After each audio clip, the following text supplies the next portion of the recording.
Battlefield is a household name in the game industry. It has paved the way for military shooters with help from Call of Duty and Counter-Strike, thanks to its focus on large-scale warfare. But what happens when it decides to change that and turn into a cops versus robbers FPS? Well, you got Battlefield Hardline, the little annoying brother that drops out of high school in year 10 and lives with his parents until age 40. I'm Nick from the Video Game Connoisseurs, and you're watching my Battlefield Hardline review. The Battlefield games have always been a work of art. Visually stunning and sound effects that are capable of making our ears bleed out liquid gold. Battlefield Hardline somewhat manages to hit the nail on the head with what its elder siblings have achieved. The game looks fine. The design of the characters in the single player are really well done. Each multiplayer map takes you to a unique and beautiful location, but the potential for the game to go above and beyond in terms of visual superiority over both its previous installments and other AAA games is through the roof. Yeah, it's 2015. We got our Xbox Ones, our PS4s, and our goddamn powerful computers. All three are capable of running games with extremely high levels of articulate detail and bone-crackingly fine sounds. And especially with the juggernaut that is EA funding the game, it was quite a huge letdown to see the Xbox One game only runs at 720p and 900p on PS4. The game's sound effects need little to no improvement. Weapons have been sounding great for years, and so has the voice acting for the characters. In Hardline, the voice acting for the single player is superb, and you can tell the actors gave it their all. Kudos to the voice actors in your work in Hardline. It will definitely look good in your resume. But next time, get better tracks for the in-game car radios. Whoop whoop, that's the sound of the police! Yeah, it's fucking stupid and it's annoying. Overall, I give the sound and graphics of Battlefield Hardline a 12 out of 20. I've been playing video games for 19 years, and as I'm getting older, I'm starting to enjoy the little things more in games. Whether that's extra work being put into the inside of a drivable car, whether that's making the enemy AI act as if they're a real person, or adding in a couple of neat little Easter eggs. I'll be straight up and say Hardline pissed me off. The AI in the single player is atrocious. You're able to tell an enemy to freeze, to drop his gun, throw him to the ground and handcuff him, right? Whilst you're doing those four things, he is yelling out to you not to shoot him, right? So whilst all that's going on, his buddies 3 meters away are clueless to what's going on. Not only that, no enemies in the game try to resist arrest, especially when you go up to them with a measly little handgun and they're holding a fucking assault rifle. There are a couple small little Easter eggs in the game, which I thought were pretty cool. Such as, in one of the missions, you are walking through a mansion, you sneak into a mansion, and there's 2 enemies in there, and they're playing Visceral's hit survival horror game, Dead Space. I thought that was pretty cool. And also, the ending to the game, is that hinting at Battlefield Bad Company 3? I fucking hope so. The amount of effort that gets put into the multiplayer progression in a Battlefield game, it's obvious. There's lots of unlockable weapons and upgrades for both weapons and vehicles. There's customizable dog tags, the list goes on. But in Hardline, they've taken a step back and they went really basic. There's only a handful of weapons due to select weapons being only usable depending on which faction you're playing as, which is the first in a Battlefield game. In previous Battlefield games, doesn't matter whether you're playing as the Americans or the Russians, you could still use, an AK-47 if you're playing as an American. The multiplayer XP progression is broken due to the new game mode Hotwire. Just throws XP at you for doing nothing, really. Overall, Battlefield Hardline's attention to detail is an 8 out of 20. And I'm being generous. As I said earlier, I've been playing video games for 19 years. I've played my fair share of shit, my fair share of gold, and my fair share of mediocrity. Battlefield Hardline is mediocrity. The overall experience was dull. The single player was uninteresting. The characters, I didn't care. I didn't give 2 shits about the characters, to be honest. The story of Hardline, it's your typical cop drama TV show / movie. You start off on the force, arrest some people, uncover some corruption, get betrayed, get revenge.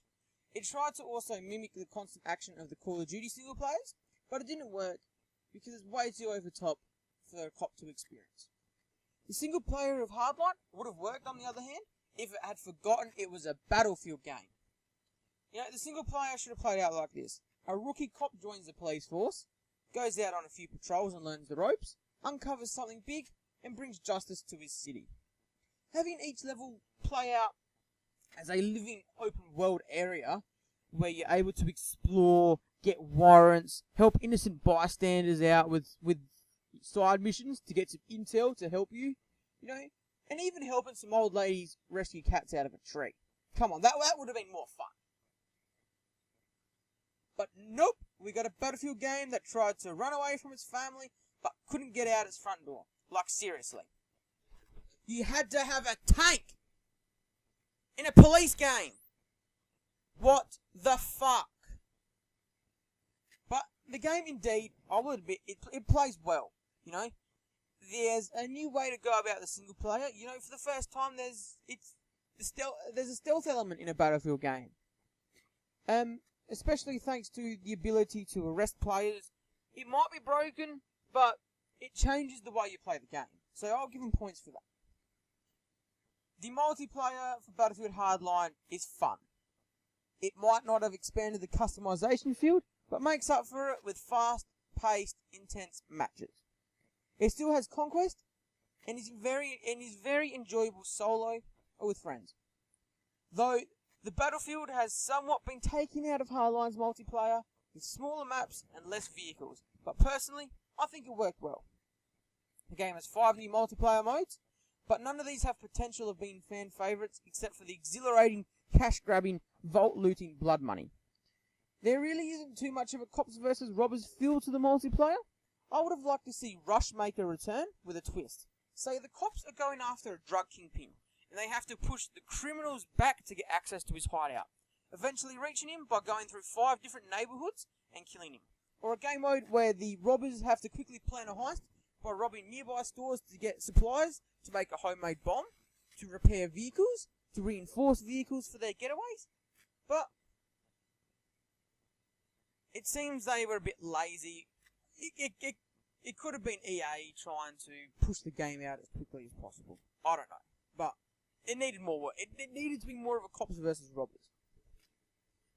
My personal experience from the 34 hours I spent on Hardline is a 10 out of 20. I didn't mind it. I'm an achievement whore. I've got over 200,000 gamer score, and I love achievements. Battlefield Hardline surprised me with only 3 multiplayer achievements, which require you to experiment with new weapons in the new game modes. The single player will net you a fair chunk of the game's achievements by simply beating it, but does require you to finish the game once to unlock the hardest difficulty, and then to finish said difficulty for an achievement. Each level has a unique objective for you to complete, like finding a hidden weapon, finding the game's collectibles, which are evidence for cases, is required, and arresting all enemies with warrants is also required. It's a fairly decent list for an FPS game, but some originality with some skill or luck-based achievements for the multiplayer would have been nice and something good to brag about. I'll give the achievements for Battlefield Hardline a 12 out of 20. The Battlefield games have always been more about the multiplayer than the single player. So after a playthrough, it may be a quick collectibles mop-up, you won't be touching the game single player ever again. There's nothing that you would want, there's no levels that you want to experience over again.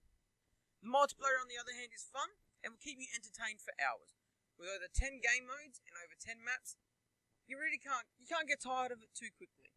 Some might return to Battlefield 4, and some others will continue to play Hardline. Me, I'll be playing Hardline as my main multiplayer game. That is, until Star Wars Battlefront comes out. Though, once that comes out, I see the community for Hardline disappearing quicker than a fat kid with cake. The replayability of Battlefield Hardline is high as Battlefield games are. I give it a 15 out of 20. In conclusion, Battlefield Hardline is an attempt at branching off from your typical military shooter, but it fails. The single player is a Battlefield/Call of Duty hybrid, with the cop as the main protagonist. The multiplayer is scaled down in size, but is still very enjoyable, Overall, my score for Battlefield Hardline is a 57 out of 100. And if I was to sum the review up in one line, this is the game just for fans of the multiplayer. So if you're not a fan of the multiplayer, this really isn't for you. And I'd hold out for Star Wars Battlefront. That's it for me, guys. Thanks for watching my first review. Don't forget to subscribe, and have a good day. Yeah.